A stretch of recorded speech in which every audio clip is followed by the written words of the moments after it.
What happens when I run out of recipes from the book? This isn't from the book. That's true, it's not from the book.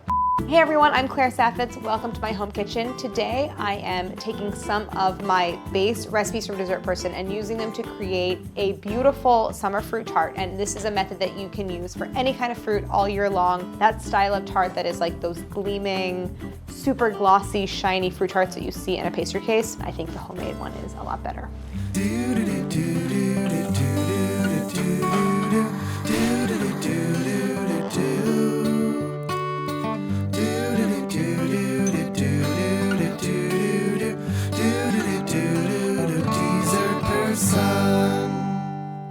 When you are in a bakery, particularly like a French bakery, but really many different kinds of bakeries, you'll see in the pastry case this like almost absurdly glossy tart filled with these fresh fruits.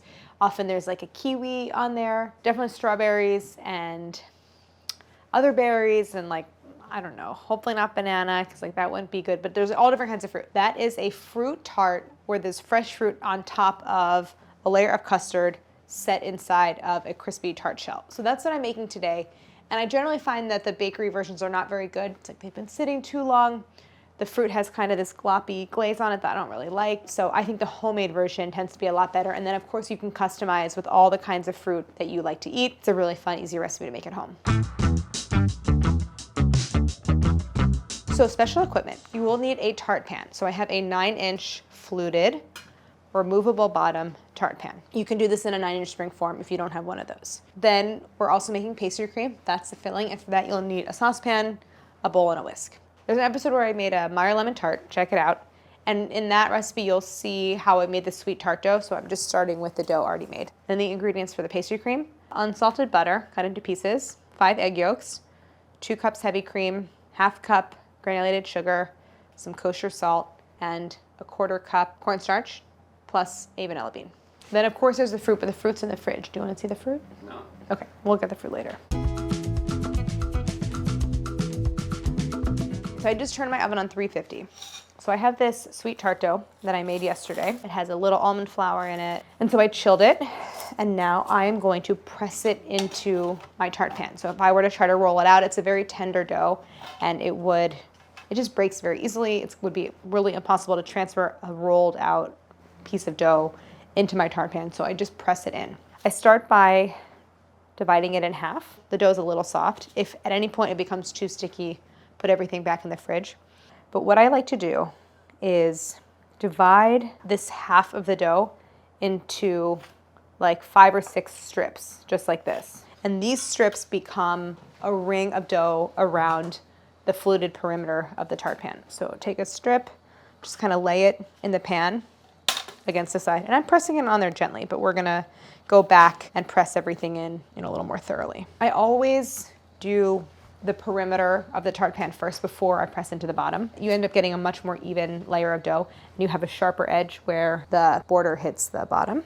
So with the remainder of the dough, what you can really do is just like pinch off pieces and press it into the bottom. So kind of flatten it with your hands and just press it in. When everything is in the pan, I'll go back in and smooth it, make it even. So you're just kind of going for coverage here. You don't have to really worry about getting every last bit to connect to the piece next to it. Now I'm gonna go back and smooth everything, fill in any gaps, press the perimeter up against the side, get it really even. And for this, I'm gonna actually grab a little bit of flour because it's gonna help to prevent sticking with my hand. So I have a little flour for the surface. Just press to even everything out. So when I get to the edge where the side meets the bottom, I take a little extra care to try to seal, to make sure that you have contact everywhere around, that you're not leaving any gaps. So now I have the bottom really flat, and now I'm going to go in and press the dough against the side. So I like to do this with a straight-sided flat measuring cup. This is a 1 cup measure. I'll flour it if I need to. And I'm using the measuring cup because it just gives like a smooth, rounded edge. So I'm not really dragging the measuring cup against the dough. I'm just pressing it and like rotating to force the dough up the sides. And you want to press it until the dough comes up just above the edge of the pan, because we're going to trim it. You don't have to get the bottom perfectly smooth because obviously it's going to be covered, and mostly it's just about making sure it's even. So for trimming the edge, use a small sharp knife like a paring knife. This is a curved one. And you're gonna hold the knife parallel to the work surface, sort of horizontally. And I'm gonna just slice off this little excess rim of dough. I'm gonna rest the knife on the edge of the pan, and that's gonna give me a smooth, flat surface. So I just sort of slice like that. And then save any dough scraps. It's gonna be useful later on, and I'll show you why. So just go all the way around, and I drag the knife in a single motion. I'm not sawing. And I'm also working toward the outside. And this is just maintaining that smooth edge on the interior and creating a flat cut, okay? So you can see I have maybe about a tablespoon of tart dough that I trimmed off. Save this. This will be good for patching if you have any cracks that form in the oven. And before I bake this, I'm just gonna pop it in the freezer so that it firms up. This is a butter-based dough. The butter will harden as it gets cold, and that is gonna make it easier not only to line the pan, which I'll show you, but to make sure it doesn't shrink.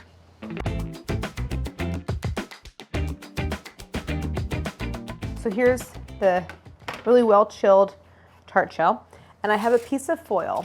I actually baked one last night and saved the foil. So I'm going to use this to line the inside of the tart pan.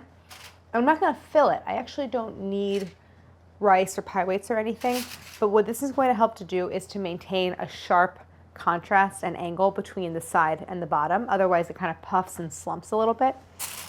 I'm just pressing this really firmly into the pan, and one thing you can actually do is use that same measuring cup to like really smooth it into the angles. So I have to bake this kind of in 2 stages. I bake it first with the foil. It'll go about 20 minutes. I have my oven on 350, and then I'll carefully lift the foil out. And then I continue to bake it until I have a golden brown surface all across the bottom. And while that's baking, I'm gonna make the pastry cream. I have my milk in my small saucepan. The first step in pastry cream is to infuse any kind of flavor into the milk mixture. I'm gonna use a vanilla bean. And actually the recipe calls for a half, which is more than enough, but I'm doing a whole one, not because it needs it, but because I forgot it was only a half. So I added the whole pod. And now make sure you get all the seeds. Now this goes onto the stove. I'm gonna let it come up to a simmer, but pretty slowly, because the point of this step is that the flavors are infusing into the milk. And in the meantime, I'm going to do my egg yolk mixture. So I have a half cup of granulated sugar that goes into a bowl, then a 1/4 cup of cornstarch. So this is the thickener. Obviously the egg yolks are a thickener, so it's a cooked custard. This is a mixture of dairy and sugar and eggs that we are cooking on the stove until it's thickened. So the eggs, thicken the mixture, but really predominantly the thickening power comes from the cornstarch. One thing I forgot, I'm gonna add to my milk a half teaspoon of kosher salt. And that will just dissolve. Okay. So go ahead and, now I whisk the sugar and the cornstarch together because if you have any stubborn lumps in your cornstarch, mixing it with the sugar will help smooth them out, and then you don't have any lumps in your final pastry cream. Then I have 5 egg yolks, 5 large egg yolks. I'm adding these to the bowl. Now this is a step called blanching the eggs. And what that means is we are whisking the eggs with the sugar and the cornstarch until the mixture is light and pale and forms a ribbon. So I'm gonna show you what that looks like. So at this stage, when you go to whisk everything together, you're gonna think like, wait, this looks too thick. There's too much of the dry ingredients. The egg yolks will sort of seize up a little bit, but that's okay. That's normal. Keep going, and it will definitely smooth out and become a lot more liquid. So just work slowly at the beginning. You'll see it's like, this looks wrong. It's all kind of stuck inside the whisk. Just keep going until we have something really light and pale. And also sort of be moussey, filled with tiny little bubbles. And so now what we want is a thick, light mixture that forms a slowly dissolving ribbon. And what that means is, when I drizzle the mixture into the bowl, it sits on the surface of the mixture briefly before disappearing. It literally looks like a ribbon falling onto itself. So this is just coming up to temp. You don't have to bring this to a boil. You don't even have to really go until you see bubbles and a simmer. Really, just even if it's just steaming, that's enough. Eventually, like a skin will start to form and you might see some bubbles around the edges, but that's all you really need. And the next step is something called tempering.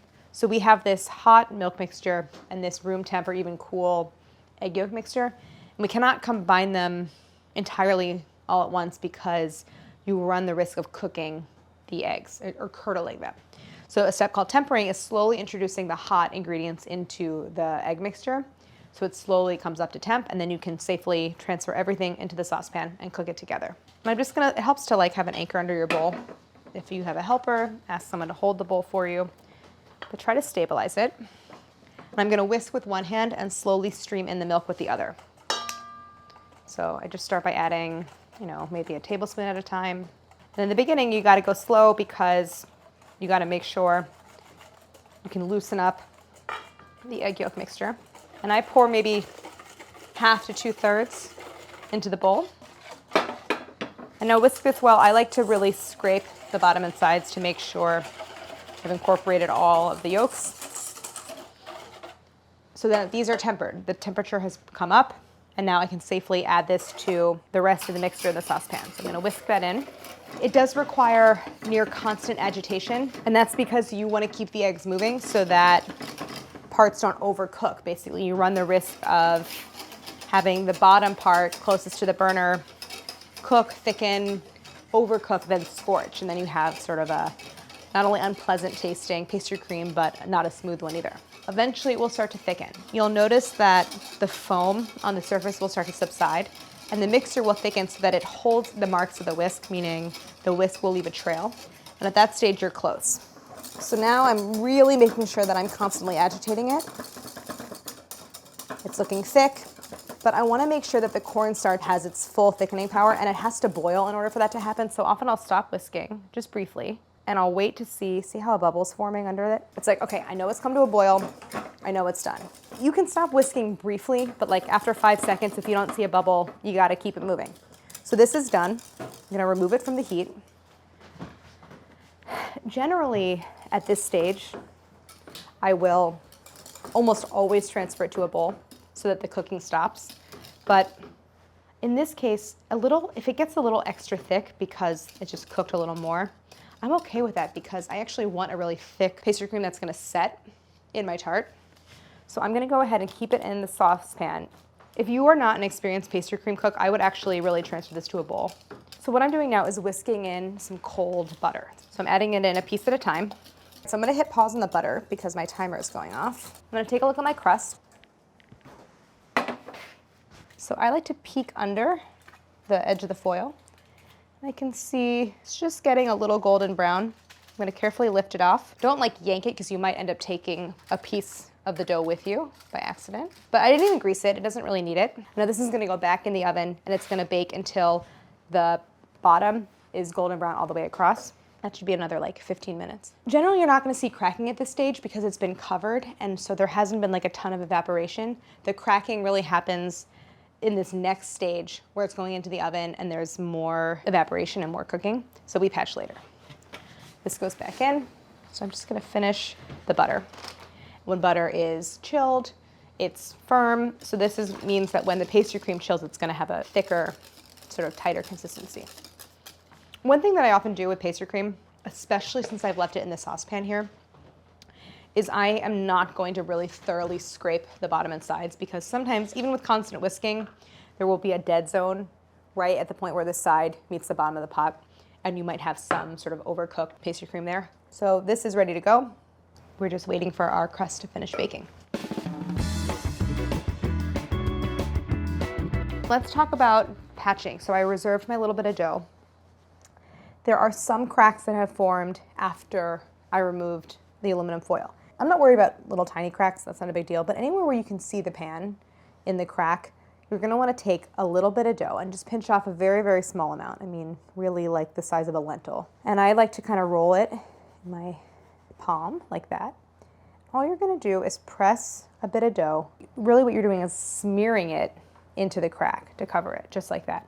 And I don't bake it again. This little bit of raw dough is enough just to prevent the filling from seeping into the crust and making it soggy. So I'm gonna do that same thing again here with this little crack, just taking the bit of tart dough that I have and smearing it into the crust. Ideally, I let this cool a little bit, but I'm just gonna go ahead and press forward because I have a swap that I made of the chilled crust plus pastry cream. So I'm gonna just go ahead and add my pastry cream.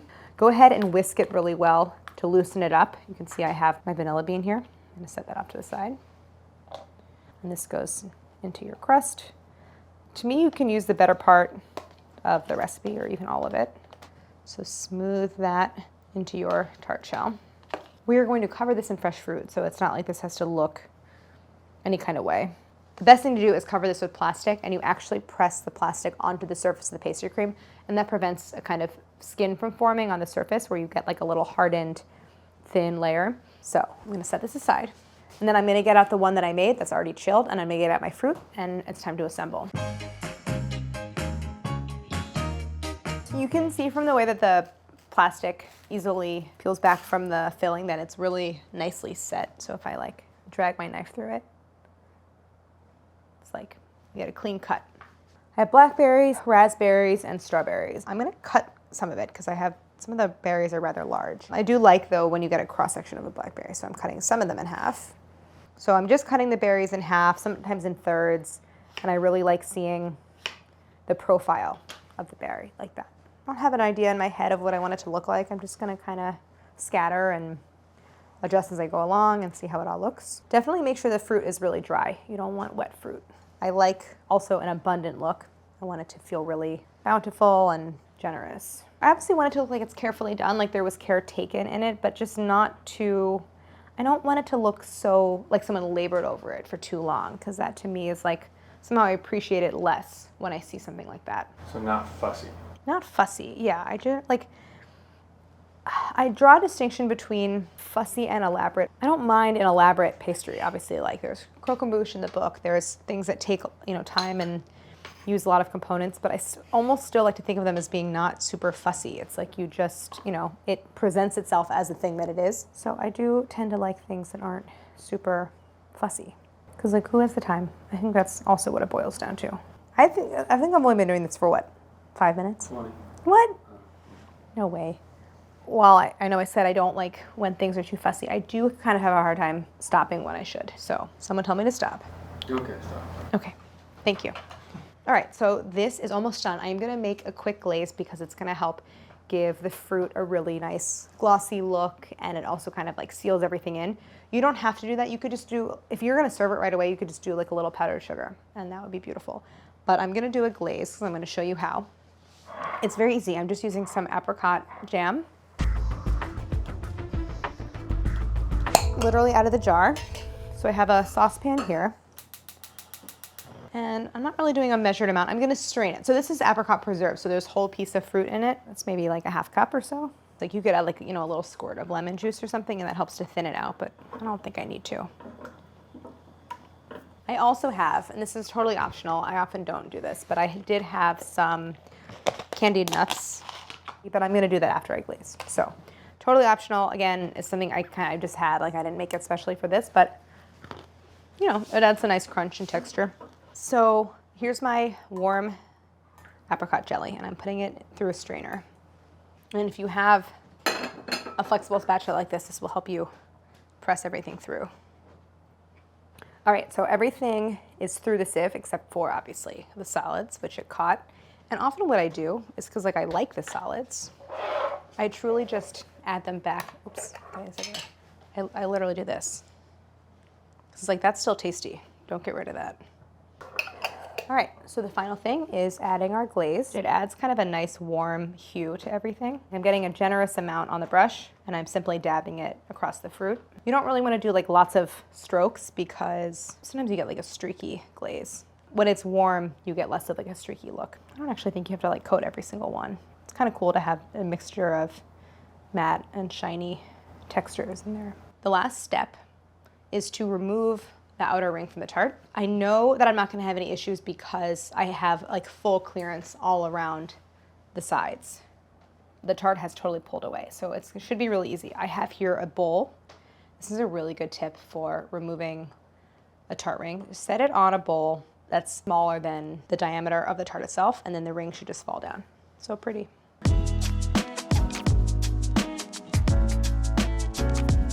I might come to regret this decision, but I think I'm gonna put these little clusters of candied almonds on there just because I think they're pretty and everything on it is optional.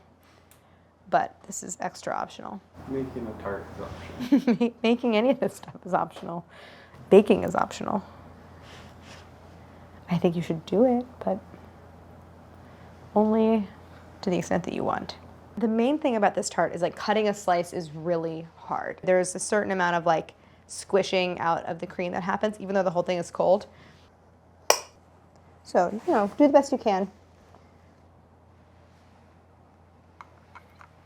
And then any fruit that falls off, just go ahead and do like a little replacement. On the bottom is a thin, even layer of like still crunchy, crisp, well-baked tart crust. And that's what you really want to see. Yeah, so ideally, like when this tart is properly made, it's not the like cold, wet, soggy, not appealing fruit tart. It is a beautifully constructed, like well-proportioned tart with a crisp, not too sweet crust, this sweet vanilla-y, creamy, like delicious pastry, and then this fresh, bright, acidic fruit. So I'm gonna taste it. You can hear when I cut through the crust that it makes a noise. And I made this last night, so this has been sitting and didn't sog out.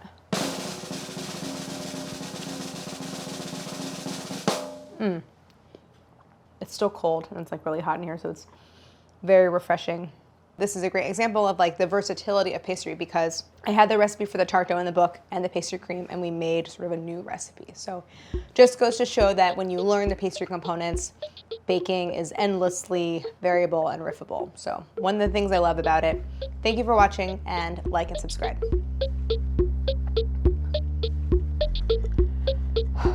God.